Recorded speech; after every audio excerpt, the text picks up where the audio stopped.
This is a solution in search of a problem. इसको अगर describe करना है, this is a solution in search of a problem. Narendra Modi का पूरा game plan यही है कि नेशनल पार्टीज रहें और दूसरे तमाम रीजनल पार्टीज, छोटे पार्टीज हमेशा के लिए खत्म हो जाएं। बीजेपी की आइडियोलॉजी आरएसएस की हमेशा ही रही है कि वो रीजनल पार्टीज को नहीं चाहते। हर थोड़े महीने के बाद इलेक्शन होना, ये भारत के गरीबों का फायदा है। इसमें जब कभी भी चुनाव होता है, नरेंद्र मोदी पीछे हटते हैं। जनता के हित में कोई ना कोई फैसला लेना पड़ता है उनको, चाहे पेट्रोल की कीमतें कम हो जाती हैं, कुछ ना कुछ उनको किसानों को देना पड़ता है। तो ये इलेक्शन होना जरूरी है। आप होते कौन है टाइम खत्म करने वाले? एक लेजिस्लेचर होगा, विधानसभा, तो उसका टाइम होगा ना, टाइम पर चलेगा, वो अपने टाइम पर खत्म होगा। आप कौन होते उसका टाइम खत्म करने के लिए? अच्छा, बीच में अगर सरकार गिर गई, क्या करेंगे आप फिर?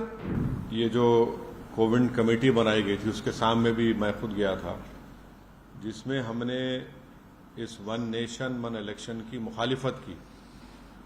और हमारा मानना यह है कि this is a solution in search of a problem. इसको अगर डिस्क्राइब करना है, this is a solution in search of a problem. अब ये नहीं बताया जा रहा है कि ये करने की क्यों जरूरत पड़ रही है आपको। सरकार ये बोलती है कि आपके पॉलिसी पैरालिसिस होता है, कॉस्ट ऑफ एक्सचेकर को खर्चा होता है। पहले तो यह है कि मॉडल कोड ऑफ कंडक्ट किसी पॉलिसी मेकिंग को जो डेवलपमेंटल है और रूटीन इन नेचर है, उसको रोकता नहीं है,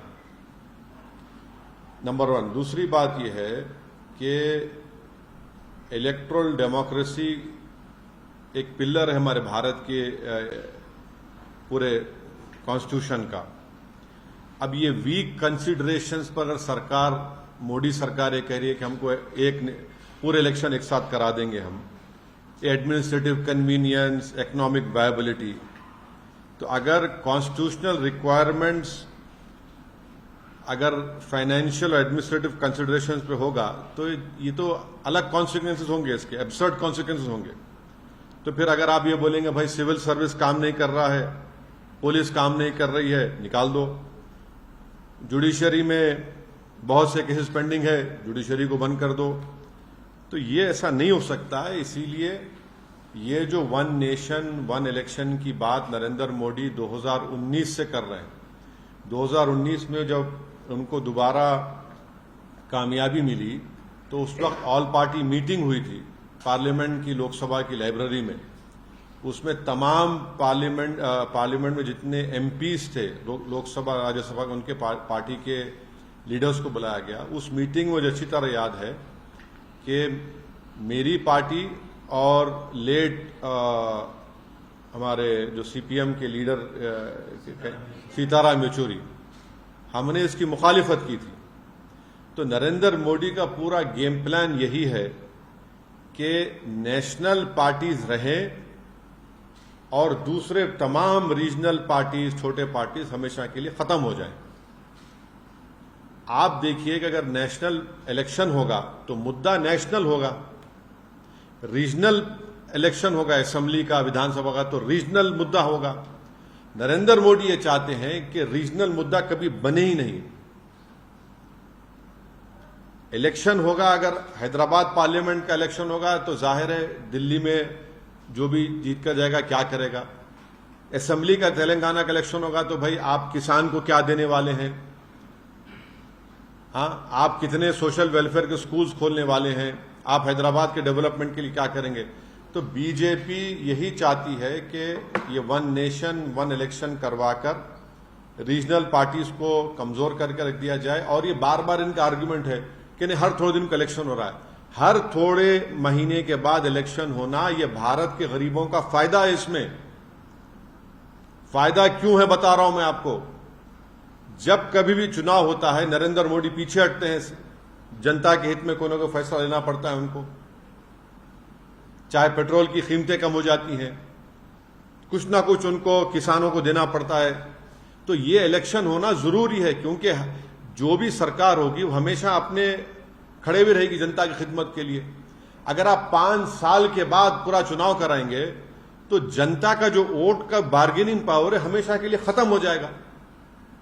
अब हरियाणा को चुनाव हो रहा है, महाराष्ट्र को चुनाव हो रहा है। नरेंद्र मोदी ने कितने मर्तबा जाकर महाराष्ट्र में इनॉग्रेशन किया बताइए?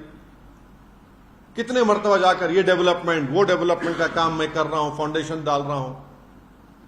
तो इससे भारत के गरीब मतदानों का, स्टेट्स का बहुत बड़ा नुकसान होगा और कॉन्स्टिट्यूशन का बेसिक स्ट्रक्चर का हिस्सा है। अब आप एक लेजिस्लेचर का एक टाइम है। अब तेलंगाना का इलेक्शन होगा 28 में, पार्लियामेंट का इलेक्शन होगा 29 में, अब महाराष्ट्र का इलेक्शन होगा अभी नवंबर में, 5 साल के बाद होगा, 29 में होगा, बिहार का इलेक्शन होगा बाद में होगा। आप कैसे सबको उसका टाइम कैसे खत्म करेंगे? आप होते कौन है टाइम खत्म करने वाले? एक लेजिस्लेचर होगा, विधानसभा, तो उसका टाइम होगा ना, टाइम पर चलेगा, वो अपने टाइम पर खत्म होगा। आप कौन होते उसका टाइम खत्म करने के लिए? अब जीएचएमसी का है, अब उसका टेन्योर खत्म होने वाला है। आप बोलेंगे नहीं हम एक साथ कैसे कराएंगे? आप क्यों कराएंगे? अच्छा, बीच में अगर सरकार गिर गई क्या करेंगे आप? फिर क्या करेंगे आप? तो ये भारत के जमहूरियत के लिए, भारत की फेडरलिज्म के लिए, भारत के संविधान के बेसिक स्ट्रक्चर के लिए ये ठीक नहीं है और गरीब जनता के लिए ठीक नहीं है, किसानों के लिए ठीक नहीं है, युवाओं के लिए ठीक नहीं है। पैसे तो हर इलेक्शन के लिए अलॉकेट होते हैं ना। विधान अब बिहार का या हरियाणा का हो रहा है, उसके लिए तो कश्मीर का हो रहा है तो पैसे अलॉट हो रहे हैं, महाराष्ट्र का होगा पैसे अलॉट होंगे और फिर उसके बाद झारखंड का पैसे अलॉट होंगे। तो ये नहीं, ये देखिए कॉन्स्टिट्यूशन जो है ना, आप एडमिनिस्ट्रेशन को, कॉन्स्टिट्यूशन की जो स्कीम है, आप ये नहीं बोल सकते नहीं पैसे बचाने का। पैसे बचाने तो फिर कल कोई उठ के बोलेगा पुलिस को बंद कर दो, आईपीएस को, कोई बोलेगा कोर्ट में इतना पेंडिंग है। कन्वीनियंस के ऊपर ये सब नहीं करेंगे ना। कॉन्स्टिट्यूशन चलेगा तो कॉन्स्टिट्यूशन प्रिंसिपल्स के ऊपर चलेगा। तो बेसिकली नरेंद्र मोदी सिर्फ, क्योंकि बीजेपी की आइडियोलॉजी आरएसएस की हमेशा ही रही है कि वो रीजनल पार्टीज को नहीं चाहते, इसीलिए वन नेशन वन इलेक्शन का एक मार रहे हैं तुग्गा। हम तो इसकी मुखालिफत किए हैं और मुखालिफत करेंगे, अपोज करेंगे।